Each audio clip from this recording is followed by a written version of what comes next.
Hello YouTube, been a long time. It's Cool Story Brobat here with my 16th narrative Wi-Fi battle. Remember that Professor Brobat thing I was talking about in my last video before I suddenly died, if you remember it? Well, this is going to be a part of it. I'm not going to review IVs and EVs and breeding to you because you can Google that stuff. I felt kind of redundant trying to do that. I was making a video on it, but it didn't really work, so I deleted it. I'm just gonna talk about more stuff that's more relevant, like in standard play in a metagame. Now, this is something I like to call Theorymon in action, or Hackmons in standard play.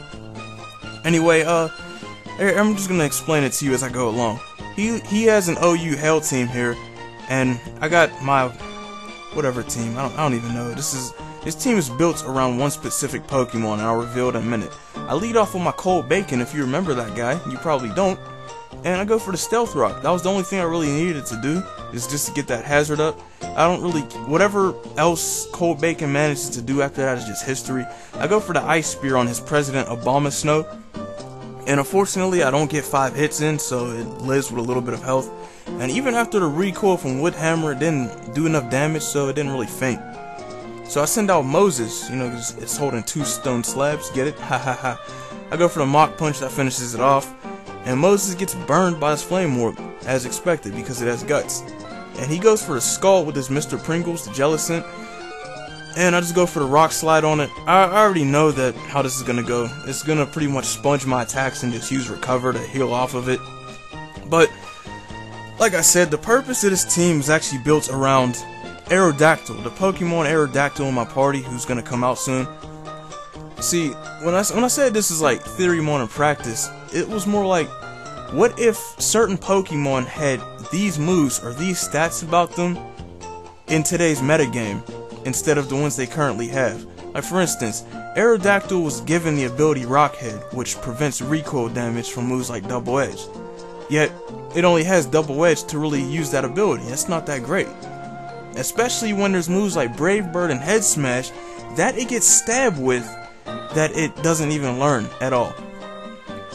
Or it doesn't even learn acrobatics. Like, what the heck, Game Freak? What are you doing? How can Archeops learn acrobatics, but this thing here can't? Anyway, I sent out Numbskull, my Aerodactyl, and like I said, I taught it Head Smash and Brave Bird. This isn't legal. This Aerodactyl cannot be used in standard play. I'm surprised he didn't go for the Bullet Punch. I was guessing he was going to U-turn. I figured I could survive a Bullet Punch anyway. I KO'd it in one shot with Head Smash. I should have tested how strong it is with Life Orb. And I was fearing the Ice Shard, so I switched out. Maybe I could have survived it just barely, but I was afraid Life Orb recoil might finish me off. So I went to get rid of Mamoswine. But see, I sent in Chandelure and then switched it right back out because I knew that would scare out Mamoswine because my Chandelure is scarfed. And he sends in his Chansey. I go for another Head Smash, and like I said, since Aerodactyl's ability is Rock Head, it takes no recoil damage. So it has a base 120 power move straight off the bat with no recoil. Well, Head Smash is base 150, I think. Or 130? Something like that. 100 something. It's pretty high. It does a lot of damage, gets stabbed with it, and Life Orb is powering it up. So, you know, this thing doesn't exactly give you a lot of freedom to switch in against it. Like I said, it's just two-shot at a Chansey. And I think he runs max HP in defense too. And unfortunately, I missed the Head Smash during the time he did an Ice Shard. So I took an Icicle Spear. I should have used Brave Bird. It would have done the same amount because it's not super effective. And so I decided to switch in Chandelure. And so Mamoswine gets roasted. It got cooked. I mean, even though Numbskull fainted after just taking out almost 3 Pokemon, that should attest how much power it has. I sent in High Score to Gliscor on his Jellicent. You know, he recovers off the damage, expecting me to protect. I actually go straight. Or did I switched it in? Never mind. Stop. Let me stop myself. I'm getting ahead of myself here. I switched it in and I get poisoned at the end of the turn, which is great because it has Poison Hill. I use Fling on it to give it the Toxic status, and pretty much this becomes a Skull Protect Ward. Like I said, this team was built, although rather poorly, around my Aerodactyl here, who has a lot of power. This thing was definitely meant for a hyper-offensive team. It's something you use when you have like a ton of hazards up and you have a bunch of Pokemon that can force switches and just hit hard in general.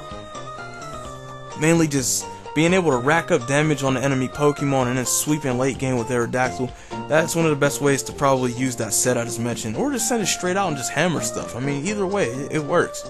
It works. It's somewhat comparable to Terrakion in terms of sweeping ability, it just can't set up. But does it really need to with how much speed it has? So he KOs my Gliscor, and I send out Dr. Shimp, and I just go for a Psychic in case he tried to switch out. And that pretty much KOs it, that's it. And he sends in Kyurem. Now, I go for another Psychic here because I'm actually shocked at how speed of Kyurem, but he goes for the Blizzard, and since Hail is still going, that's perfect accuracy, so he nailed Dr. Shimp in just one hit. And so I sent out Chandelure. And like I said, I know this is a very poor demonstration of how to use such a powerful Pokemon that I just made. But you gotta bear in mind though, I mean, it was very hard getting this footage, especially when I had to do like 3 attempts in a battle with him. And after he knew what was coming the first time, he sort of switched his team up, although using a Hail team isn't very useful against a Pokemon that can freely spam a powerful rock move at a whim. However, I will say that we did have another battle previously, and that same Jellicent he used, it either was 1-hit KO'd by Head Smash, or it was 2-hit KO'd. I honestly cannot remember. But it definitely did a ton of damage, and it got smashed. So a bulky defensive Pokemon like Jellicent getting taken straight out by that thing, that should attest to how strong it is. Anyway, that's all I wanted to say to you guys, YouTube. Enjoy the videos, there's more come on resurrecting this account.